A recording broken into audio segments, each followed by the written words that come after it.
Perkenalkan, nama saya Tania Yobelin Borusihaan. Saya dari kelas reguler C tahun angkatan 2025 dan saya dari Universitas Negeri Medan, Fakultas Ilmu Sosial dan Prodi Pendidikan Sejarah. Nah, di sini saya akan membuat video untuk memenuhi tugas mata kuliah Sejarah Asia Selatan. Jadi tugasnya itu adalah saya akan mereview 2 buku mengenai sejarah Asia Selatan, yang dimana buku pertama itu adalah buku Sejarah Negara-Negara di Kawasan Asia Selatan karya Dr. Nurjengki Ibrahim MM, dan yang kedua itu adalah buku Dinamika Sejarah Asia Selatan karya Dr. Andus Suwarno MSI. Nah, ini adalah 2 buku yang nantinya akan saya review dan saya jelaskan secara singkat apa aja yang ada di dalam buku ini. Oke, selamat menyaksikan teman-teman.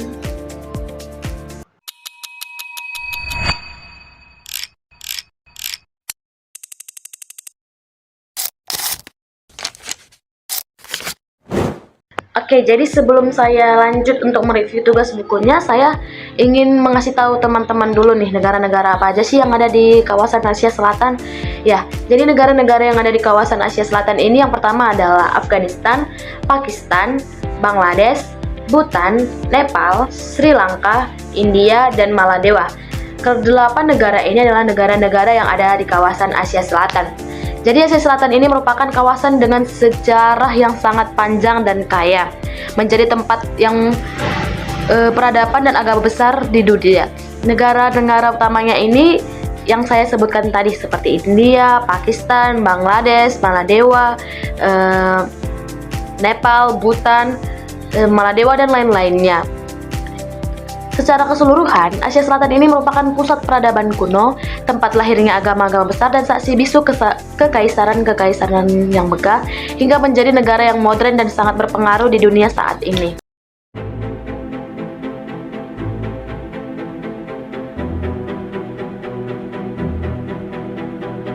Nah, tadi teman-teman sudah bisa lihat di video saya sebelumnya, negara-negara yang ada di kawasan Asia Selatan.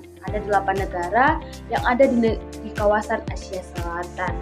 Nah, pada saat ini selanjutnya saya akan mereview buku-buku yang saya jelaskan juga tadi di awal. Ya, itu ada 2 buku. Nah, ini adalah buku-bukunya. Teman-teman bisa lihat kalau teman-teman mau baca ya. Ini adalah buku mengenai kawasan-kawasan Asia Selatan. Jadi yang pertama itu yang nanti saya akan review adalah buku karya Dr. Nurjengki Ibrahim dengan judul Sejarah Negara-Negara di Kawasan Asia Selatan. Dan yang kedua ini adalah buku Dinamika Sejarah Asia Selatan karya Dr. Andus Suwarno MSI. Jadi mereview buku ini merupakan tugas CBR atau Critical Book Report, yang merupakan salah satu tugas KKNI di kampus saya, yaitu kampus Universitas Negeri Medan, Fakultas Ilmu Sosial dan jurusan Pendidikan Sejarah. Nanti selanjutnya saya akan menjelaskan terlebih dahulu buku pertama yang ini untuk mereviewnya.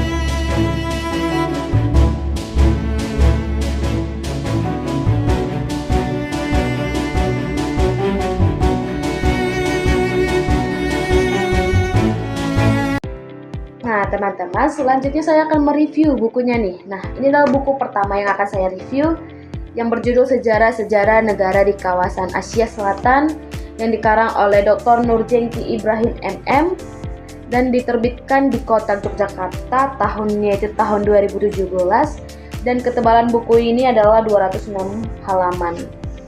Nah, jadi berbicara dengan buku ini berbicara mengenai materi sejarah Asia Selatan yang merupakan pembahasan yang berupa kajian sejarah pada bagian negara-negara di kawasan Asia Selatan yang selalu dikaitkan dengan keberadaan India kuno.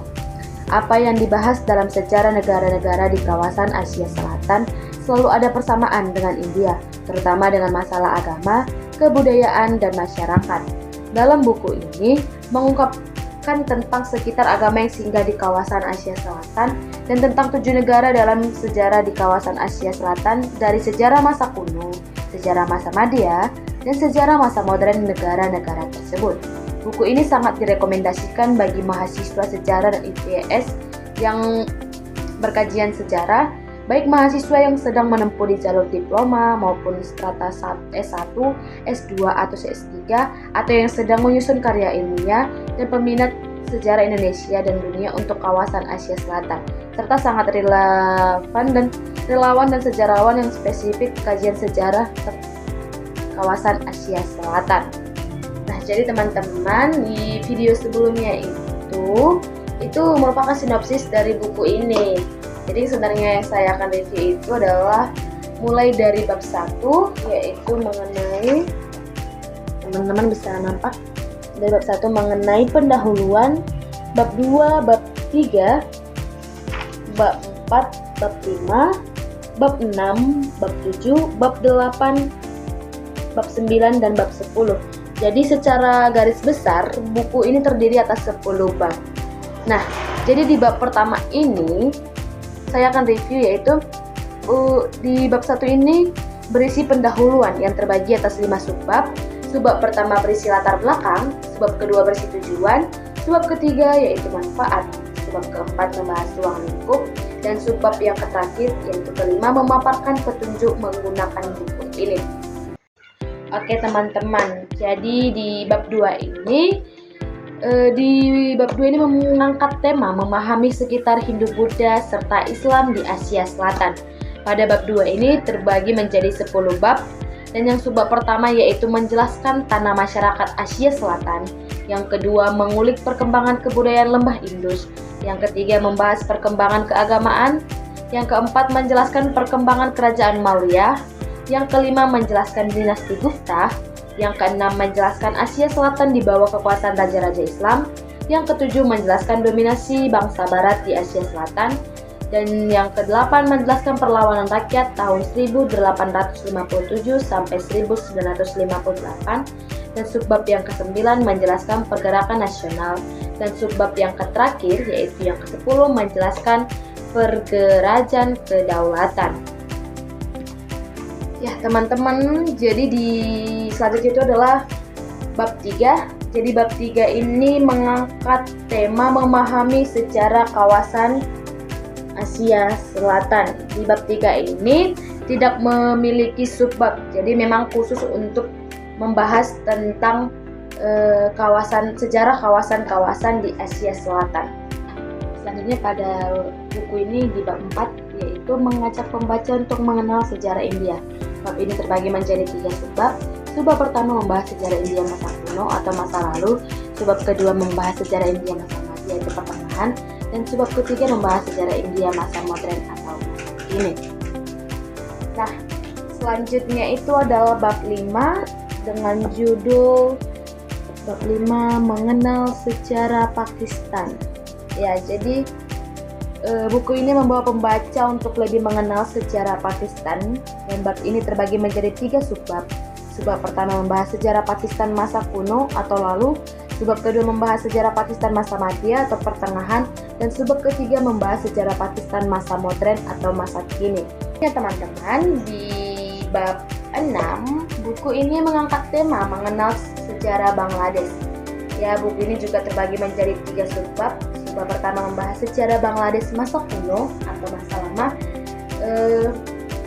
subbab kedua membahas sejarah Bangladesh masa Madya atau pertengahan, dan subbab ketiga membahas sejarah Bangladesh masa modern atau masa kini. Nah, selanjutnya bab 7 dari buku ini mengajak pembaca untuk mengenal sejarah Sri Lanka. Bab ini terbagi menjadi 3 subbab. Subbab pertama membahas sejarah Sri Lanka masa kuno atau masa lalu, Subbab kedua membahas sejarah Sri Lanka masa Madya atau pertengahan, dan subbab ketiga yang terakhir membahas sejarah Sri Lanka masa modern atau masa kini. Selanjutnya itu bab 8. Bab 8 mengangkat tema mengenal sejarah Maladewa. Sama seperti bab-bab sebelumnya, bab ini juga mengangkat 3 subbab. Subbab pertama membahas sejarah Maladewa, subbab kedua sejarah Maladewa masa kuno atau masa lalu, subbab kedua mengulik sejarah Maladewa masa Madya atau pertengahan, dan yang subbab ketiga membahas tentang sejarah masa Maladewa masa modern atau masa kini. Selanjutnya bab 9 di buku ini mengajak pembaca untuk lebih mengenal sejarah Nepal. Bab ini terbagi menjadi 3 subbab.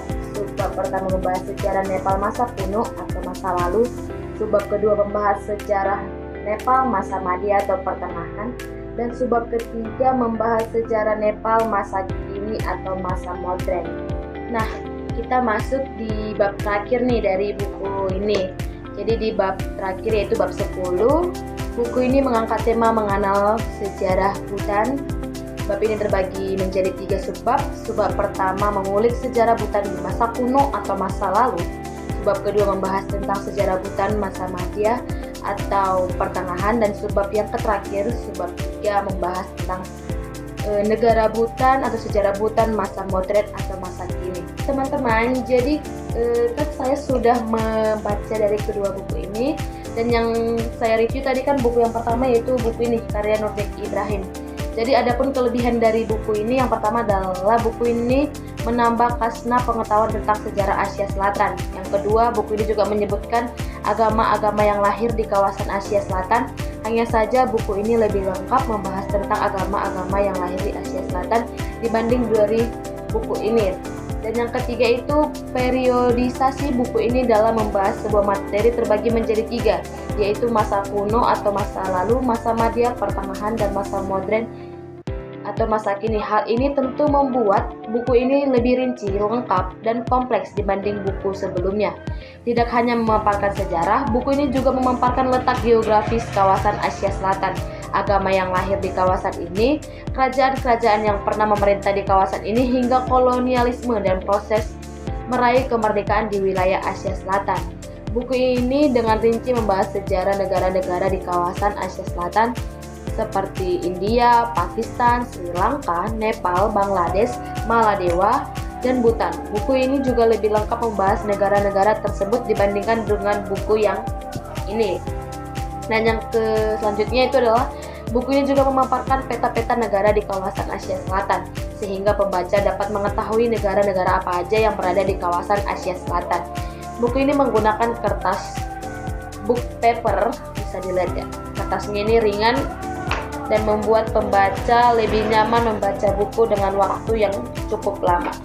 Nampak tipis ya, jadi kayak ringan aja gitu. Nah, yang terakhir dari kelebihan buku ini yaitu pembahasan buku ini mudah dan cepat dimengerti karena gaya bahasanya mungkin ya yang ringan dan yang mudah dipahami. Selanjutnya itu adalah kekurangan dari buku ini.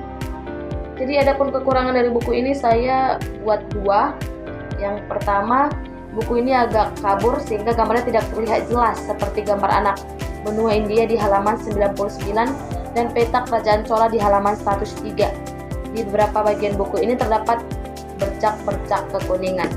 Sekian penjelasan saya mengenai pereviewan buku mulai dari bab 1 hingga bab 10, sinopsis bukunya dan kelebihan ataupun kekurangan dari buku ini, sehingga apa yang saya sampaikan mengenai reviewan dari buku pertama yang karya Dr. Nurjeki Ibrahim MM yang berjudul Sejarah Negara-Negara di Kawasan Asia Selatan, mudah-mudahan teman bisa mengerti dan ibu bisa mengerti apa yang saya paparkan.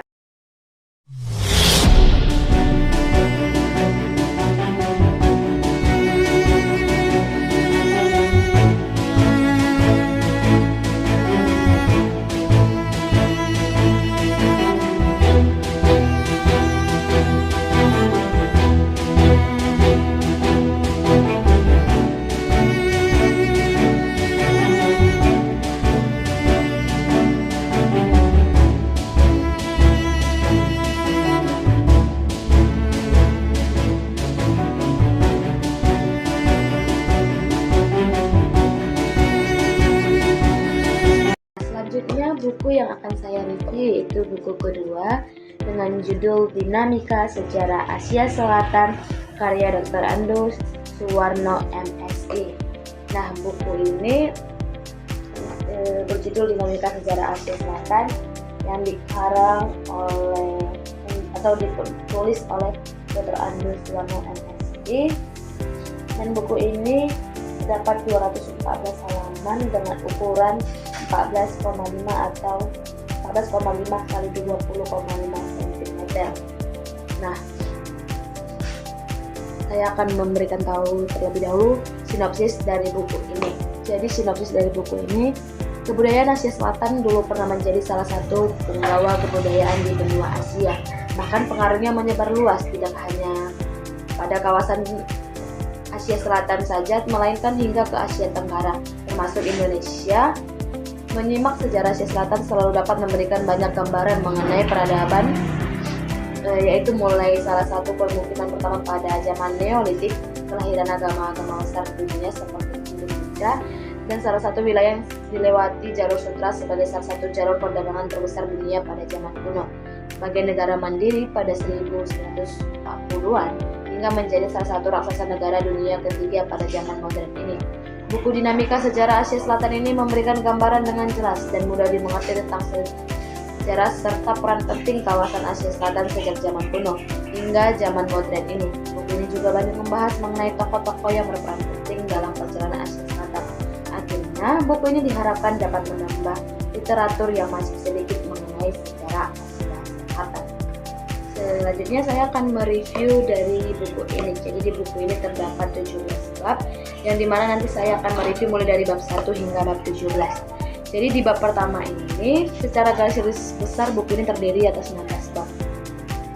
Bab 17 ini itu penutup, dan di bab pertama ini, buku ini mengantar pembaca untuk mengenal geografis kawasan Asia Selatan. Bab ini yang terbagi menjadi 6 subbab. Yang pertama membahas istilah Asia Selatan, kedua membahas sebutan bagi India, ketiga pembagian wilayah India, keempat penduduk India, kelima bahasa di kawasan anak benua India, dan yang keenam sumber-sumber sejarah India kuno. Selanjutnya bab 2 pada buku ini membahas tentang pembagian mandala budaya India. Bab ini terbagi atas 3 subbab. Yang pertama membahas 4 mandala budaya atau kawasan yang memiliki ciri khas tertentu sebagai pengaruh dari keadaan alam geografisnya. Subbab yang kedua membahas latar belakang etnologis, dan subbab yang ketiga membahas asal-usul bangsa India yang berbahasa Arya.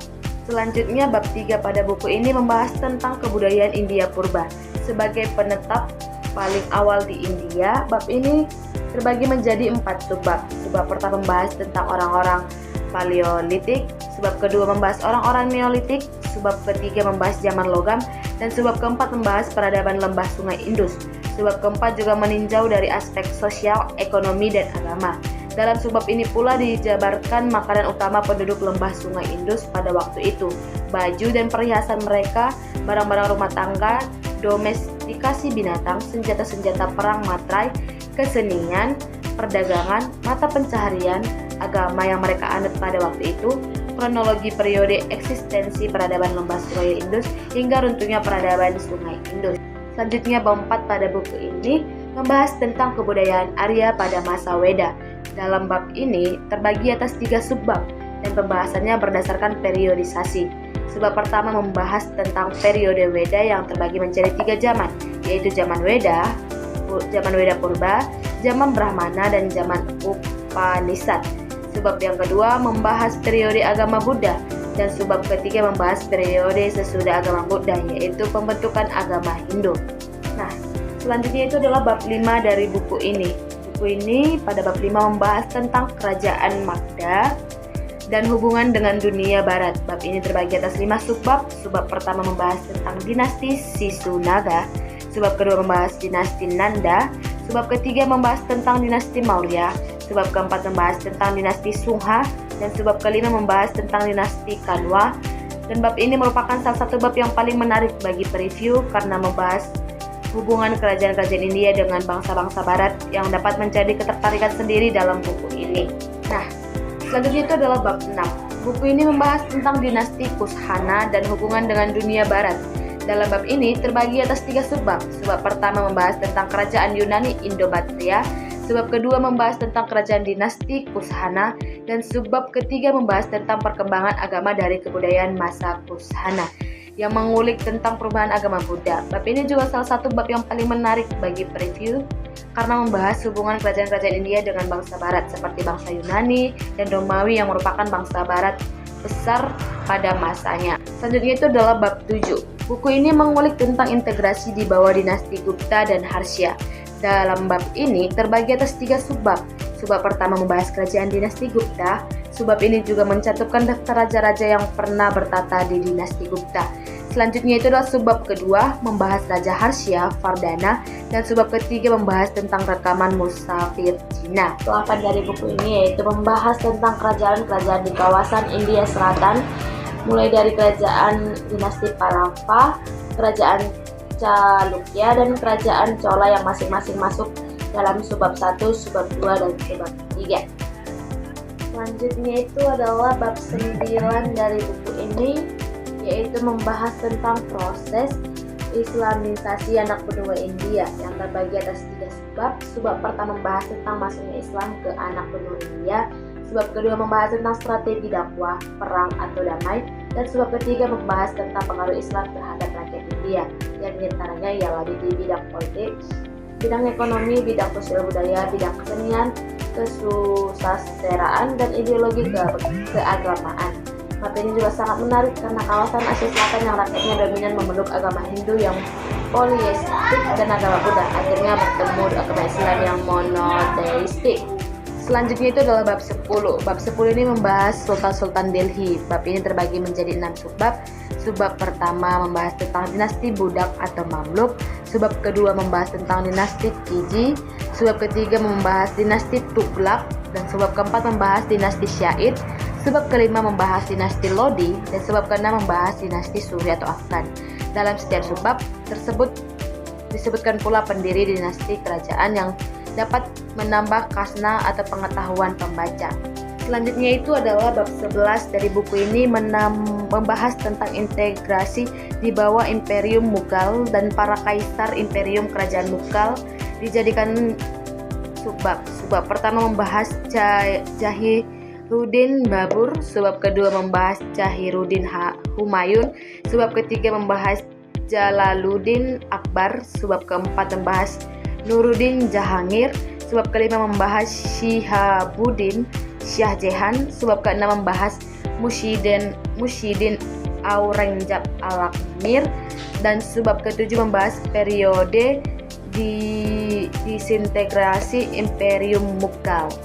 Selanjutnya itu membahas buku di bab 12 yang mengangkat tema dari kolonialisme Inggris menuju pergerakan kebangsaan India. Subbab ini terbagi menjadi 3 subbab. Subbab pertama membahas kolonialisme Inggris di anak benua India. Subbab kedua membahas dampak kolonialisme Inggris bagi masyarakat India yang sangat merugikan, dan subbab ketiga membahas timbulnya pergerakan kebangsaan India. Sama seperti negara-negara dunia ketiga lainnya, India dan sekitarnya juga merupakan negara-negara yang terkena dampak kolonialisasi. Dalam subbab ini juga disebutkan letak dasar kekuasaan Inggris di India dan perkembangan kolonialisasi Inggris di India. Nah, selanjutnya itu bab 13 pada buku ini membahas tentang perkembangan nasionalisme India sampai tercapainya kemerdekaan. Subbab ini terbagi menjadi 4 subbab, yaitu subbab pertama membahas pergerakan kebangsaan India hingga Perang Dunia Kedua. Subbab kedua membahas tentang proses tercapainya kemerdekaan India. Subbab ketiga membahas gambaran umum pola perkembangan nasionalisme India. Dan subbab keempat membahas tokoh-tokoh pendiri bangsa India dan Pakistan, yaitu Mahatma Gandhi dan Jawaharlal Nehru sebagai tokoh pendiri bangsa India, serta Muhammad Ali Jinnah dan Yaqut Ali Khan sebagai tokoh pendiri bangsa Pakistan. Selain itu, bab ini juga membahas Muhammad Iqbal sebagai salah satu tokoh berpengaruh dalam perjuangan kemerdekaan Pakistan. Bab 14 pada buku ini membahas peran Muhammad Iqbal tahun 1877 sampai 1938 dalam perjuangan kemerdekaan Pakistan. Bab ini terbagi lagi menjadi 5 subbab. Subbab pertama membahas pendahuluan, subbab kedua membahas tentang sekilas riwayat hidup Iqbal, dan subbab ketiga membahas perjuangan ke Arab kemerdekaan Pakistan. Subbab keempat membahas peran Iqbal dalam perjuangan kemerdekaan Pakistan, dan subbab kelima merangkum kesimpulan dari seluruh subbab yang ada di bab 15. yang ada di bab 14 ini itu adalah bab 15. Pada buku ini membahas akar konflik India dan Pakistan soal Kashmir. Dalam bab ini terbagi atas 5 subbab. Subbab pertama berisi pendahuluan, subbab kedua membahas latar belakang geografis Kashmir, subbab ketiga membahas latar belakang historis Kashmir, dan subbab keempat membahas akar konflik Kashmir. Dan yang terakhir yaitu subbab kelima merangkum kesimpulan dari bab ini. Nah, ini adalah bab yang terakhir yang akan saya bahas, yaitu bab 16. Selanjutnya pada bab 16 ini membahas lahirnya negara Bangladesh, dan bab ini terbagi atas 5 subbab. Subbab pertama membahas pendahuluan, subbab kedua membahas latar belakang geografis Bangladesh, subbab ketiga membahas sekilas lintasan sejarah Bangladesh, subbab keempat membahas faktor-faktor pendorong lahirnya Bangladesh, dan subbab kelima merangkum kesimpulan dari bab ini. Nah, di sini juga saya akan memberitahu apa aja kelebihan dan kekurangan dari buku ini. Jadi kelebihan dari buku ini, yang pertama itu buku ini menambah pengetahuan tentang sejarah Asia Selatan, khususnya wilayah anak benua India. Tidak hanya memaparkan sejarah, buku ini juga memaparkan letak geografis kawasan Asia Selatan, agama yang lahir di kawasan ini, kerajaan-kerajaan yang pernah memerintah di kawasan ini, hingga kolonialisme dan proses meraih kemerdekaan di wilayah Asia Selatan. Buku ini memaparkan beberapa gambar seperti peta kawasan Asia Selatan di halaman 8, Runtuhan Peradaban Harappa di halaman 23, Siddhartha Gautama di halaman 31, Singa dan Cakra yang dibangun Raja Asoka, Sultan Akbar Agung, Kaisar terbesar Imperium Mughal di halaman 95, Taj Mahal di halaman 99, dan Jawaharlal Nehru dan lain-lain. Bab 5, bab 6, buku ini juga membahas hubungan India dengan Romawi dan Persia yang merupakan bangsa yang besar pada masanya. Pembahasan ini menjadi ciri khas dan ketertarikan tersendiri bagi pembaca. Buku ini juga memaparkan peta kawasan Asia Selatan sehingga pembaca dapat mengetahui negara-negara yang berada di kawasan Asia Selatan. Buku ini juga memaparkan peta di wilayah Imperium. Peta di wilayah Imperium.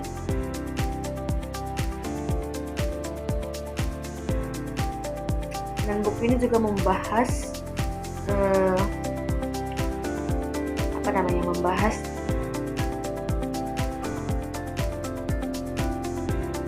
tentang kawasan Asia Selatan sehingga pembaca dapat mengetahui negara-negara yang berada di kawasan Asia Selatan, dan memaparkan peta wilayah Imperium Kerajaan Mughal sehingga pembaca dapat mengetahui wilayah-wilayah yang pernah dikuasai Kerajaan Mughal. Dan buku ini menggunakan kertas book paper yang ringan dan membuat pembaca nyaman dalam membaca buku dalam waktu yang lama. Ya, sama kayak seperti di buku ini, buku sejarah di kawasan Asia Selatan yang karya Ibrahim. Kertasnya sama-sama kertas ringan, yaitu kertas book paper, sehingga membuat pembaca nyaman membaca bukunya dalam waktu yang cukup lama. Kutipan dalam buku ini juga dikombinasikan antara catatan perut dan catatan kaki yang terlihat lebih menarik. Pembahasan buku ini mudah dan cepat dimengerti, lebih tepatnya padat dan jelas. Nah, kalau sudah ada kelebihan pasti ada kekurangan dong. Nah, ya jadi kekurangan dalam buku ini saya membuatnya 3. Yang pertama, kekurangan dari bukunya adalah buku ini lebih banyak membahas tentang India dan Pakistan dan tidak banyak membahas tentang negara-negara di sekitarnya seperti Nepal, Sri Lanka, Maladewa, Bhutan, Afghanistan, Maladewa dan lain-lainnya lah. Nah, di halaman 104, 108, 132 dan 142 tulisan dalam halaman buku ini agak kabur sehingga tidak terbaca dengan jelas tulisan dalam halaman ini.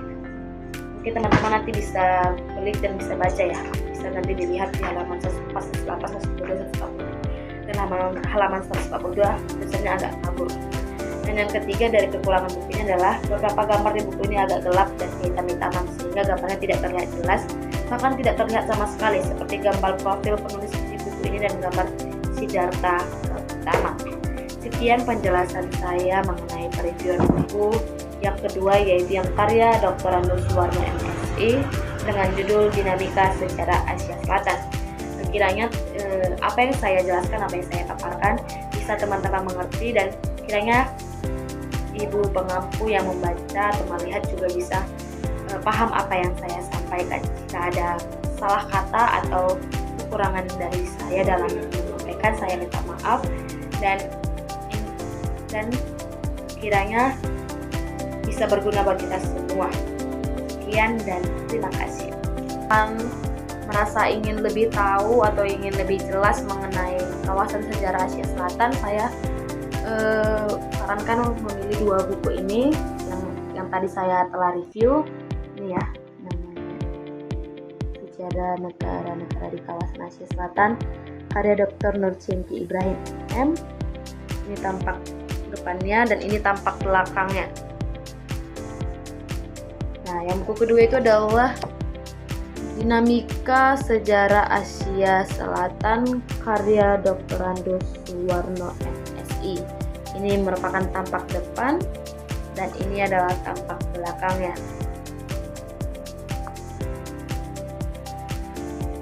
Oke, sekian perhitungan saya hari ini.